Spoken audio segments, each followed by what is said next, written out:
It didn't start with a scream. It did not start in a fight. It started with a whisper. One night, late at night, as the whir of the ceiling fans accompanied the quiet of the streets, messages started being shared, a rumor here, a rumor there, until it was no longer possible to ignore them. Jenny Slatten had to leave India. Not for a visit. Not for a break. But for good. The romance between Jenny and Sumit was one of the most popular and known love stories on 90 Day Fiancé, with a woman crossing cultures, and even criticism, to get a man who she believed was worth everything she risked and went through, including rejection, financial struggles, and criticism, for love's sake. But this time, something was different.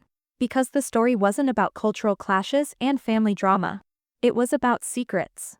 According to explosive allegations posted by many users online, it turned out that the actor had also been hiding more than this unresolved parental conflict. Reports started emerging that there had obviously been a secret marriage, a revelation that had never been publicly expressed or discussed. Even more surprising were reports from the fans that the secret relationship had obviously taken a drastic turn to a shocking point, a baby announcement. No confirmations. No official statements, just silence. And in reality television, silence doesn't ever occur by accident. As these rumors spread, however, there was another thing that caught the attention of those watching. The Café, which was apparently their last source of income, just happened to close its doors without so much as an announcement or a farewell message. It simply closed. And then came the most disturbing claim of all. Money was missing. Fans also began connecting the clues such as a timeline unfolding, posts being deleted, behavior changes, and Jenny's unexpected absence from familiar places. Some speculated that money allocated for their future had vanished. However, some also speculated that Jenny had unknowingly been kept in the dark. Everyone agrees on the following, however, Jenny did not leave the place she ran. From what those close to the story claim, at least from the perspective presented by the fan theories, every last thing starts falling apart when Jenny realizes the truth. The man she defended for all these years, the life she had in a foreign land, all of it suddenly felt like a lie. And what will be the most painful realization? Perhaps she was the only truth-telling person out there. People who witnessed her journey would immediately note this change. Jenny's facial cues became guarded. Her voice became softer. Her presence became heavier. It's a transformation from love to survival, a feeling known before it's processed by a rational mind. This was not simply a case of betrayal, adulterated with humiliation itself. Envision, if you will, discovering that while you were fighting the world for this partner, perhaps along the way, this partner was building a completely alternate life behind your very back. Envision discovering that perhaps the future you have been promised was never even yours to start with. And imagine walking away, not just from an individual, but from a life that you've given up everything for. That is where this story really begins. Not with confirmation. Not with evidence, but with a woman who had reached her breaking point. Because, let's face it, when the truth finally comes out, businesses go under, money vanishes, and trust falls apart at the same time, leaving us with just one query. The rumors didn't come from nowhere. They returned to the surface through inconsistencies, whispered communications, and information that did not quite fit together as it once had. Loyal fans who have been watching their favorite couple Jenny and Sumit since day one began observing unusual changes in their behavior. Sumit's routine became inconsistent. Phone calls were no longer made in public. Conversations were cut off mid-sentence when Jenny walked into the room. And perhaps most surprisingly, every question was met with an answer that never directly answered the question. However, Jenny first reacted with dismissal. She had done that before. Every relationship has phases, she thought to herself. Stress. Financial pressure. Family pressure. But after all they'd been through together, Jennifer was convinced this was just one more challenge they'd overcome. However, storms seldom arrive with a thickness of silence like this. According to online gossip, the beginning of trouble started when Jenny overheard something she was never expected to hear. A name too casually used. A tone too filled with familiarity, and a silence too obvious when she asked a question. Who was that? However, Sumit just laughed at it. It was nothing. Told me that she thought too much. However, proof is not needed for intuition to assert itself. Behind the scenes, fans have believed that beyond friendship, Sumit has kept a lot of connections that have progressed beyond friendship into something that has been entrenched in cultural responsibility as well as family commitment. Among these connections that have supposedly advanced beyond friendship is something that Jenny could have never anticipated. A wife. Not an ex. Not a rumor. But someone his family allegedly recognized, someone whose presence would make sense of years of visiting, hesitating, and conflicted loyalties. And then there was the detail that made things unbearable. Pregnancy. According to online chatter, this wasn't gossip, but it was spreading like a revelation, and it seemed that it was already apparent to Sumit's family long before Jenny realized it. If that's the case, that meant that Jenny wasn't only excluded. She was deceived. While she defended him publicly. Even as she absorbed the criticism. Even as she struggled to prove that their love was authentic. His life may have been a dual one. The emotional weight of that knowledge was crippling. Anyone else might have broken, but for Jenny, it was another layer of suffering. She'd given up stability, security, and autonomy in order to be in a foreign land that she already felt alienated in. And the one place she felt grounded was in her love. And now, even that was unraveling. Friends close to Jenny, at least, according to fan theories, said she seemed curious at first. Asking questions, checking timelines, recalling conversations that now make sense in hindsight. Every unexplained absence, every delayed conversation, every talk later he got. The puzzle pieces didn't just fit. They screamed. And when Jenny did confront Sumit, sources portray that, instead of denial, panic was the response. Panic, that is, instead of anger, or instead of outraged indignation. Fear of exposure. Fear of consequences. Fear of finally being forced to choose. But for Jenny, however, the decision had already been made for her. For when trust fails, love cannot survive in its place. She did not scream. She didn't threaten. She never begged. She listened. And sometimes, silence tells you everything you need to know. She did not sleep that night. She was alone, replaying memories of previous years, thinking whether it was real or a performance. She did think of the café, plans, and futures they spoke of. With such confidence. And that's when another truth became impossible to ignore. The café wasn't struggling for a reason. It was failing, because the foundation was already cracked. The café had been intended to be a fresh start. A symbol of independence. A common future based on trust, work, and love. For Jenny, though, it wasn't just a business, it was a reminder that all of those sacrifices counted for something. All of those isolation units, that criticism, that compromising, it was leading to a place of stability. A place of belonging. Her place. But behind the smiles and the plans, something was going wrong. Quietly, at first, suppliers weren't receiving timely payments. The number of items in inventory did not correspond to, and the daily earnings, which used to be carefully recorded, now became vague estimates instead of firm figures. When she asked Jenny about it, she was reassured. It's temporary, business is slow right now. I'm handling it. These words had also become familiar. According to speculation, Jenny put her trust in handling finances by Sumit because she wanted to believe in him. She had already let go of a lot of things. Control was something that she was ready to give up if it meant that she got peace. Such peace, based on blind trust, is tenuous, however. Ultimately, the signs continued to come to pass. Money would run out, and no one could explain it. Payments for rent or for supplies would be missing. Every time Jenny tried to get to the bottom of things, the topic would be steered away from. What she did not know then, however, was that the café was not only not making a profit, money was allegedly being diverted. Online debates indicate that pressure to sustain his family or possible obligations related to his purported second life might have been behind draining all their resources without Jenny's knowledge. In that case, the café was closing not because of poor business management, but simply because it was never secured to begin with. She had been providing money for a dream that wasn't hers, and she was never told. One fateful moment that altered everything for her occurred when the café doors were closed a bit earlier than usual that afternoon.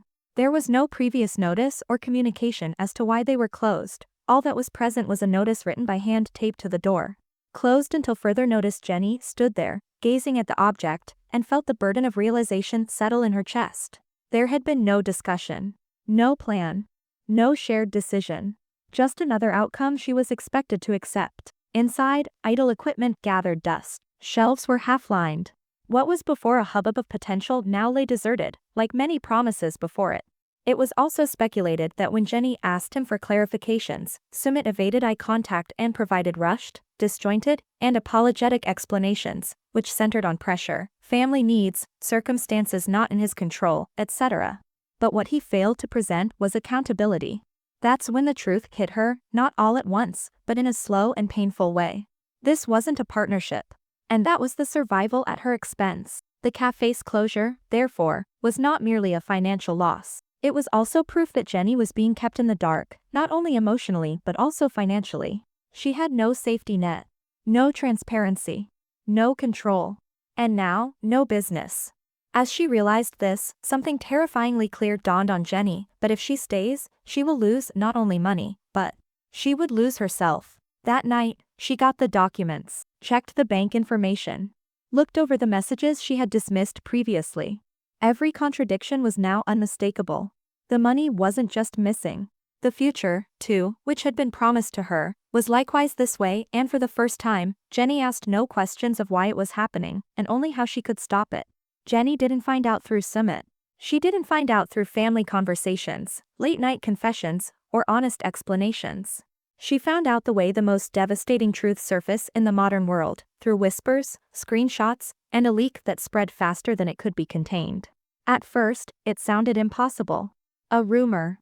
A cruel exaggeration. Another internet theory designed to stir drama.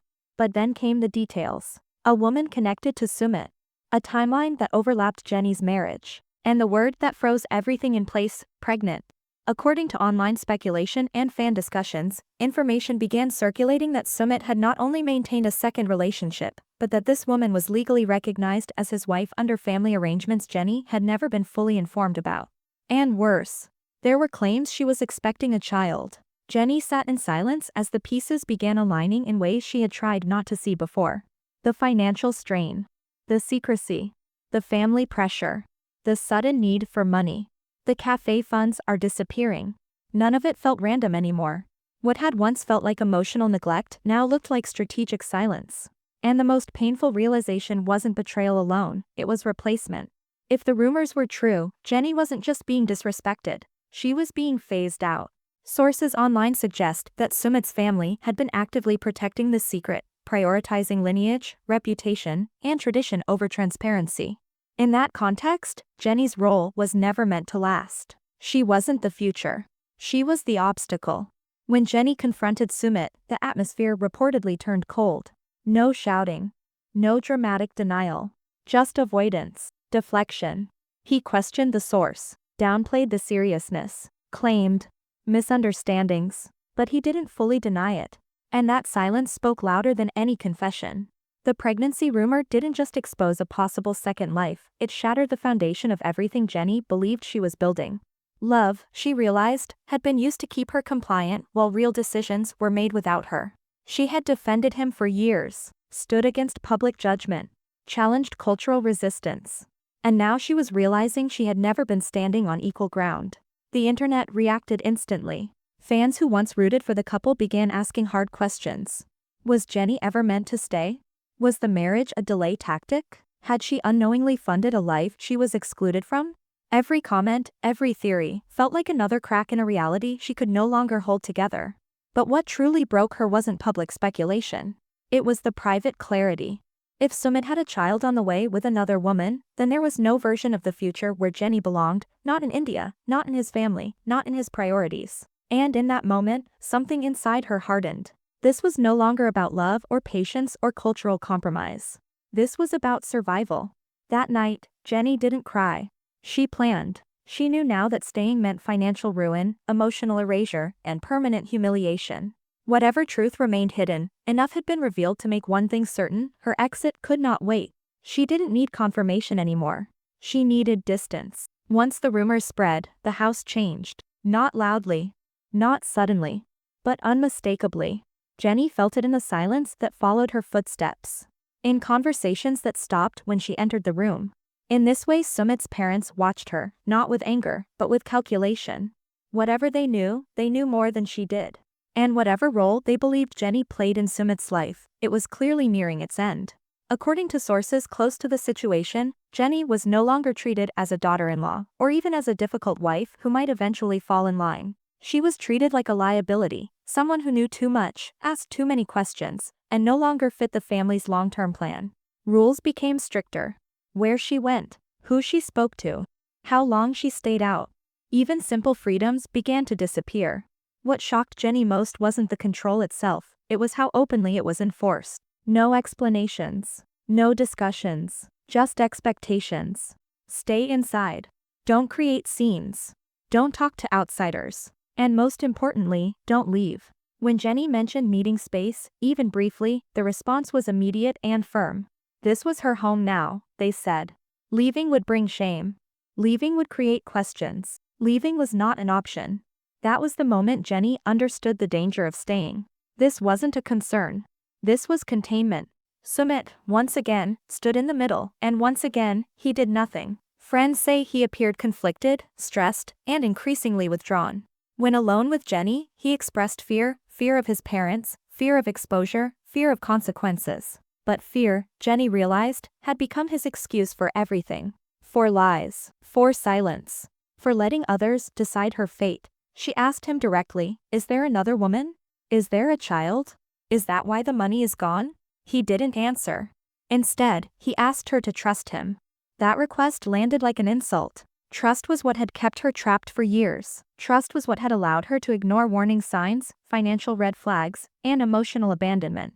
And now trust was being used to keep her quiet. Behind the scenes, the cafe situation worsened. What was once described as a temporary closure began to look permanent. Equipment was gone. Records were unclear. Money Jenny believed was saved had vanished without explanation. When she asked questions, she was told not to worry. When she pushed, she was accused of being paranoid. But paranoia doesn't explain missing cash. It doesn't explain closed doors. It doesn't explain why a woman who sacrificed everything was suddenly being treated like a threat. That night, Jenny locked herself in the bedroom and did something she hadn't done in years. She called America, friends, old contacts, anyone who would answer. She didn't explain everything. She didn't need to. She just said one thing: "I need to leave. Soon." Plans began quietly. Flights were researched in private browsing windows. Documents were gathered discreetly. What little money she could access, she secured. She stopped arguing. Stopped explaining. Stopped waiting. To the household, she appeared compliant again. But inside, she was already gone. Jenny understood something crucial in that moment. If she announced her departure, it would be stopped. If she waited for permission, she would never get it. So she did what women in impossible situations have always done. She prepared silently. Every smile became an act. Every nod became a strategy. Every quiet moment became a countdown. Because now, leaving wasn't just about heartbreak. It was about safety, dignity, and escaping before control turned into something she couldn't undo. By the time Jenny finalized her plan, she wasn't acting out of emotion anymore. She was acting out of instinct, survival instinct. For days, she moved through the house like a ghost, present, but unseen. She followed routines, avoided confrontation, and kept her voice soft. To anyone watching, she looked calmer than she had in weeks. That was intentional. Because the moment people think you've accepted your situation is the moment they stop watching closely. What Jenny didn't know was that time was running out faster than she realized.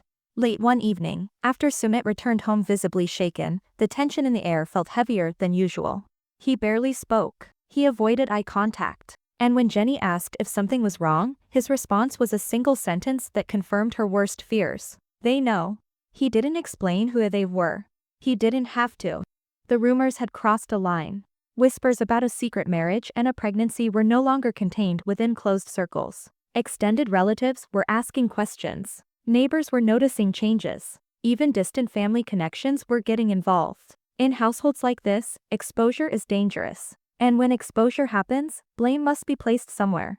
Jenny knew exactly where that blame would land. That night, raised voices echoed through the house. Doors slammed. Conversations in hushed tones filled the hallways. Jenny stayed in her room, heart pounding, listening to the sounds of a family scrambling to protect itself. Not her. The family. According to insiders, Sumit's parents were furious, not just about the rumors, but about how close Jenny was to finding out the full truth. In their eyes, she was unpredictable, emotional, a risk, and risks must be controlled. That's when Jenny heard it, her name spoken sharply from the other room, followed by the word airport. Interviews. No attempts to clarify the rumors. Silence, in situations like this, is never accidental. Back in the US, Jenny stayed off social media entirely. Friends later claimed she was processing years of emotional exhaustion, betrayal, and isolation. She wasn't planning a comeback. She wasn't chasing attention. She was healing. For the first time, she didn't have to defend her choices to strangers or fight a family that never accepted her. The weight she carried for years lifted the moment she walked away. And fans noticed something powerful. Jenny didn't lose her dignity. She preserved it. By leaving without spectacle, she allowed the truth to unravel on its own. And it did, piece by piece, rumor by rumor, leak by leak. The public opinion flipped. Suddenly, Jenny wasn't the outsider disrupting a family. She was the woman who stayed too long and left just in time. But the story still wasn't over. Because one final question remained unanswered. What happens next? When Jenny finally broke her silence, it wasn't with an interview. It wasn't with a tell-all. And it definitely wasn't with accusations. It came quietly, through her actions. Friends close to Jenny say she returned to a version of herself that had been buried for years. No constant anxiety. No waiting for permission.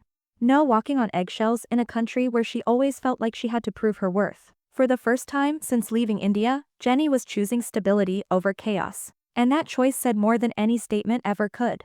Behind the scenes, Jenny reportedly cut off all financial ties connected to Sumit. No shared plans. No joint investments. No lingering responsibilities. The cafe situation? Not her problem anymore. The missing money? Not hers to explain. She walked away clean. And that alone shocked everyone. Because people expected anger. They expected revenge. They expected Jenny to expose everything at once.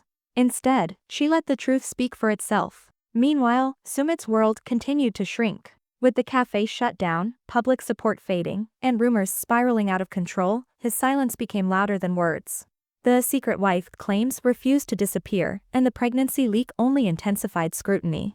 Every unanswered question became evidence. Every denial came too late. Fans began connecting the dots, the sudden shifts in behavior, the hidden conversations, the way decisions were always delayed until Jenny reached her breaking point. It wasn't confusing. It was a cover-up. And Jenny finally saw it. What hurts most, according to those close to her, isn't just the betrayal, it's the realization that she had been kept in the dark for years while sacrificing everything she had built back home. But here's the twist no one expected. Jenny doesn't regret leaving India. She regrets not leaving sooner. Because walking away wasn't failure. It was survival. Today, Jenny's future looks quieter, but stronger. No cameras. No chaos. Just peace, boundaries, and the freedom to live without fear of the next secret waiting to explode. And that's why this story matters. Not because of the scandal. Not because of leaked rumors. Not because of reality TV drama. But because sometimes, the bravest ending is knowing when to leave. If you followed Jenny and Sumit's journey from the beginning, this final chapter changes everything you thought you knew. And maybe, just maybe, it reminds us all of one important truth. Love should never cost you your self-respect. Bell subscribe to TLC Uncovered. Yeah! Like, if you believe Jenny did the right thing, speech balloon comment below, was leaving the only option left? Because some exits aren't endings. They're awakenings.